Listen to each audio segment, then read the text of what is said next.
us a short message.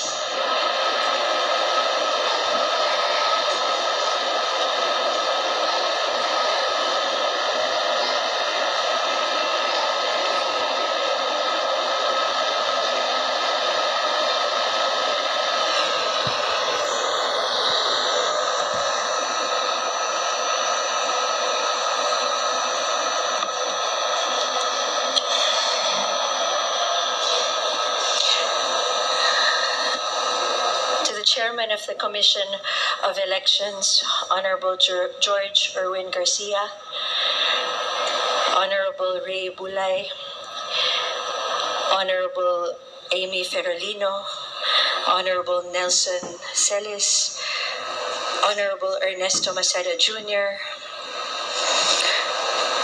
Honorable Marta Tangaño Kasingal, Honorable Noli Pipo, sa lahat po ng nandito ngayong hapon, sa ating mga minamahal na kababayan, I stand here incredibly honored and humbled by this opportunity.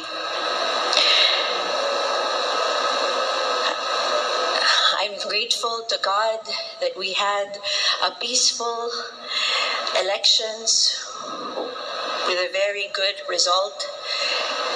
And today, with all humility, tinatanggap ko po ang responsibilidad na ito at karangalan na ito. And I promise that I will work twice as hard, that I will stand twice as firm, and that I will serve with all my heart and exhibit leadership, because leadership is about showing up, standing up when it's easier to play it safe, and speaking out when it's more convenient to stay silent. I am overwhelmed by this moment because this journey hasn't been easy, and my heart is simply filled with love and gratitude. Again, I would like to thank God, everyone who supported and was part of my campaign, to everyone who pulled me through this, to my fellow candidates and my fellow senators. You are all an inspiration to me, and thank you for encouraging me. Sa lahat po ng nag-volunteer at kasama ko nung kampanya, maraming salamat. And to my family, to my husband, Erwin, to my kids, Tristan and Cara, thank you for being with me through the highs and lows. To my brothers, Paolo and Mark, thank you for guiding me and bringing me home. And above all, to my parents, to my mom, Senator Cynthia, and to my dad, Senator Manny Villar. Papa, I remember I told you when I was younger that it was my dream to be like you and to serve and to help as many people as I could.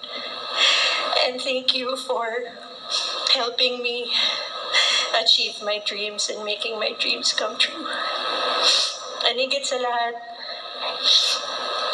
lahat po ng ating mga kababayan na tumulong po sa akin at nagbigay ng tiwala at suporta, maraming salamat po.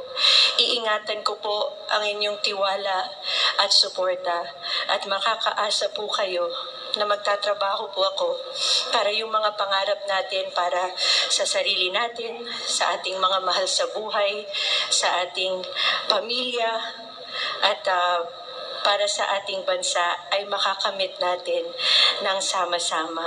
Muli, maraming salamat at mabuhay po kayong lahat.